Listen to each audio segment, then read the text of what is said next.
Let's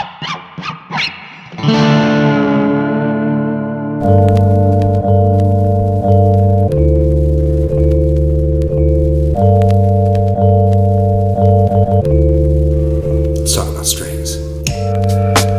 Today on this episode of What's on the Bench, I want to talk about the most connection you have with your guitar. That's your strings. Your hands touch the strings before they touch the fretboard. And after 15 years of fixing guitars, repairing guitars, restringing my own personal guitars, I've been a fan of the G.E.A.R company probably since about 2000, let's say 6 or 7. And this year, I think I finally settled on the perfect electric guitar string. This is the new Veritas string from G.E.A.R.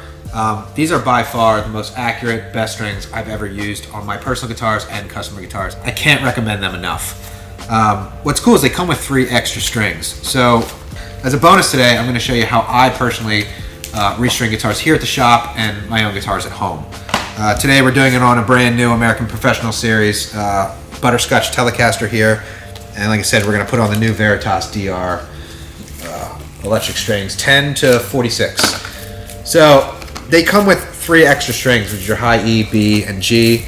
They're a slightly different color. They're called xenon strings, and the reason they give them to you, they say that those 3 strings will match the output of your wound strings. I've tried the other 3 that come in the standard pack and the 3 extras, and I tend to like the 3 extras for my own guitars. So that's what we're going to put on today. But I'm going to show you, like I said, how I put strings on a guitar. First thing is, we don't mess around. We just detune the strings slightly and get them off the guitar. There's no point in doing this lightly or saving them. And to be honest with you, you should be changing your strings at least once a month, coated or not. What happens is the dirt in your fingers or on your fingers, the more you play the guitar, the dirt in your fingers get on the strings, and those strings rub the fretboard, and it's metal versus dirt versus metal, which is an easy way to put divots and dents and rust on your frets, which means you end up having to replace them at some point. The more often you change your strings, the cleaner your frets will be. So we just get these out of here. No special way of doing it. Just get rid of them. So I got a fresh pack here. I personally start with the low E, and then I progress up. So I like to line all my holes up straight with the fretboard, or parallel with the fretboard. I want to get to playing my guitar as quickly as I can, so changing one string at a time is a complete waste in my mind. I like to put them all on, and then we start to tune up. Like I said, so they put 3 extra strings for the Xenon pack for the Veritas G.E.A.Rs. The high string, I just get rid of. Here's your low E.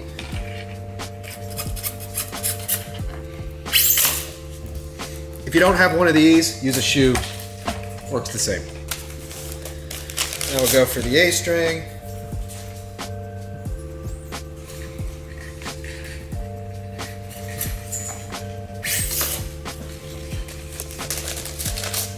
D string.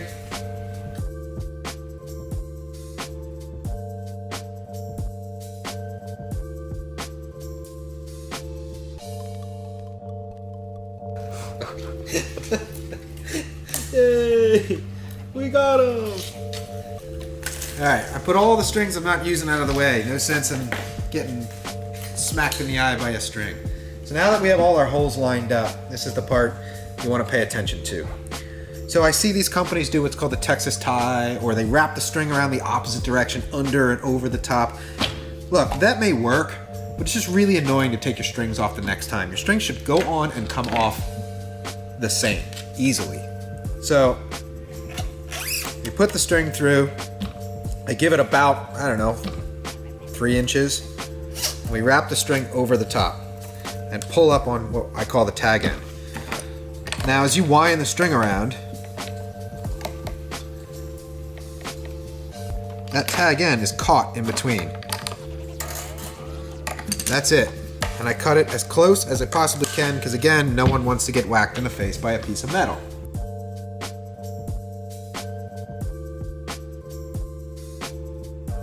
And another cool way I learned to cut a string if you don't have clippers, I saw this in a video from a luthier in New York City.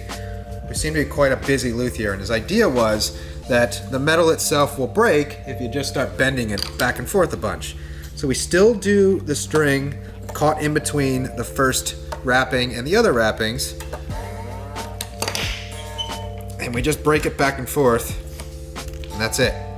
No need for a cutter. Another thing I should mention at this part, I don't tune the strings to pitch. All I'm trying to do is get them on the guitar as quickly as possible, because like I said, all I want to do is get back to playing guitar, not sitting here coming up with the perfect way of putting strings on. I don't want to make my job any harder.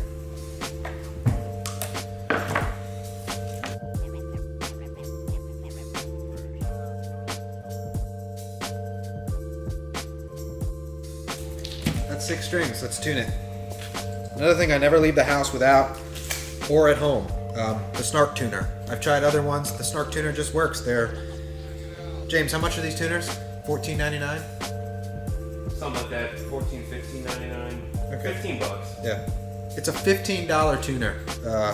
They work great, and you can fit them in your case. I always start with a high E for no particular reason, but if you want to be like me, start with a high E. And we tune the pitch.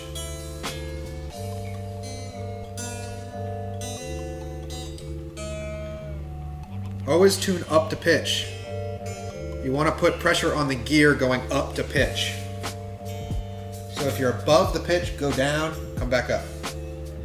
It's the A string.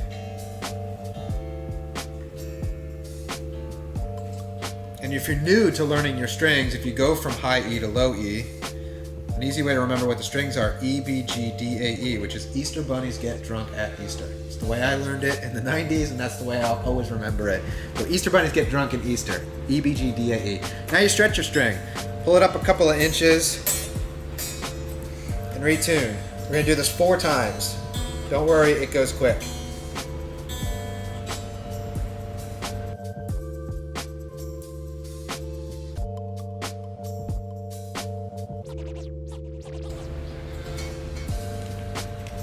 Pretty much it. Brand new Veritas G.E.A.R 10 through 46 using the Xenon extras that came inside the pack. And that's what I use to restring the guitars here at Tone Tailors and my own personal guitars at home. That's what's on the bench today.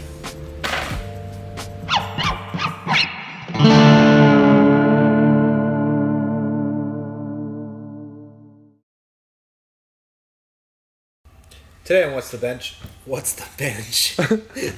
It's made of wood.